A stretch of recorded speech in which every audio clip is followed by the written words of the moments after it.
দীর্ঘ প্রতীক্ষার অবসান ঘটিয়ে অবশেষে পূর্ণাঙ্গ পাবলিক বিশ্ববিদ্যালয়ের স্বপ্ন পূরণের পথে বগুড়া। শিক্ষানগরী খ্যাত এই জেলার মানুষ এখন উচ্ছ্বসিত, কারণ তাদের প্রত্যাশিত বিশ্ববিদ্যালয় প্রতিষ্ঠার ঘোষণা এসেছে। গত ২০ এপ্রিল বগুড়া সফরে এসে প্রধানমন্ত্রী তারেক রহমান বগুড়া বিজ্ঞান ও প্রযুক্তি বিশ্ববিদ্যালয়ের পরিবর্তে একটি পূর্ণাঙ্গ পাবলিক বিশ্ববিদ্যালয় স্থাপনের ঘোষণা দেন। সেই ঘোষণার পর থেকে জেলা জুড়ে বইছে আনন্দের জোয়ার, তৈরি হয়েছে উৎসবমুখর পরিবেশ। রাজশাহী শিক্ষা বোর্ডে প্রতি বছর মেধা তালিকায় শীর্ষস্থানে থাকে বগুড়ার বিভিন্ন শিক্ষা প্রতিষ্ঠানের শিক্ষার্থীরা।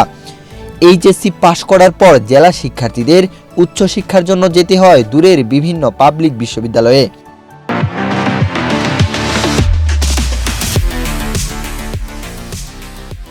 ফলে উচ্চশিক্ষার জন্য এই অঞ্চলের মেধাবীদের পাড়ি জমাতে হতো দেশের বিভিন্ন প্রান্তে। গত ২০ এপ্রিল বগুড়ার সন্তান প্রধানমন্ত্রী তারেক রহমানের এই ঘোষণায় শিক্ষার্থীদের মাঝে এখন নতুন আশার সঞ্চার হয়েছে। জেলাবাসী এই উদ্যোগকে একটি যুগান্তকারী পদক্ষেপ হিসেবে দেখছেন। বগুড়া বিজ্ঞান ও প্রযুক্তি বিশ্ববিদ্যালয়ের স্থলে এই পূর্ণাঙ্গ বিশ্ববিদ্যালয় করার প্রক্রিয়া ইতোমধ্যে শুরু হয়েছে। জানা গেছে ২০০১ সালের ১৫ জুলাই জাতীয় সংসদে বগুড়া বিজ্ঞান ও প্রযুক্তি বিশ্ববিদ্যালয় আইন পাশ হলেও বিভিন্ন চড়াই উতরাই পেরিয়ে ২০১৮ সালে এর শিক্ষা কার্যক্রম বন্ধ হয়ে যায়। পরবর্তীতে ২০২৩ সালে আইনটি বাস্তবায়নের জন্য এসআরও জারি করা হয় এবং ২০২৫ সালের ৩ জুন ডক্টর মোহাম্মদ কুদরত-ই জাহানকে উপাচার্য হিসেবে নিয়োগ দেওয়া হয়। বর্তমানে ক্রমবর্ধমান উচ্চশিক্ষার চাহিদা বিবেচনায় ২০০১ সালের সেই আইনটি সংশোধন করে প্রতিষ্ঠানটিকে একটি সাধারণ পাবলিক বিশ্ববিদ্যালয়ে রূপান্তরের কাজ দ্রুত গতিতে এগিয়ে চলছে। বিশ্ববিদ্যালয়টি দ্রুত সচল করতে কাজ করছে ৬ সদস্যের একটি উচ্চ পর্যায়ের কমিটি।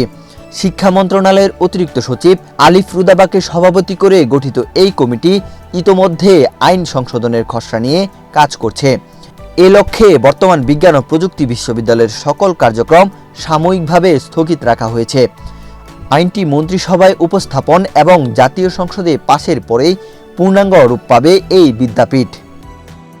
স্থানীয় সরকার, পল্লী উন্নয়ন ও সমবায় প্রতিমন্ত্রী মীর শাহে আলম এমপি জানান, আইন সংশোধনের মাধ্যমে এই বিশ্ববিদ্যালয়ে নতুন অনুষদ, বিভাগ এবং গবেষণার সুযোগ বৃদ্ধি করা হবে।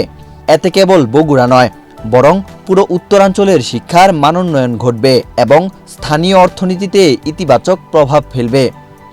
ওয়াহিদ হুসাইন জিহাদ, বাংলাদেশ প্রতিদিন।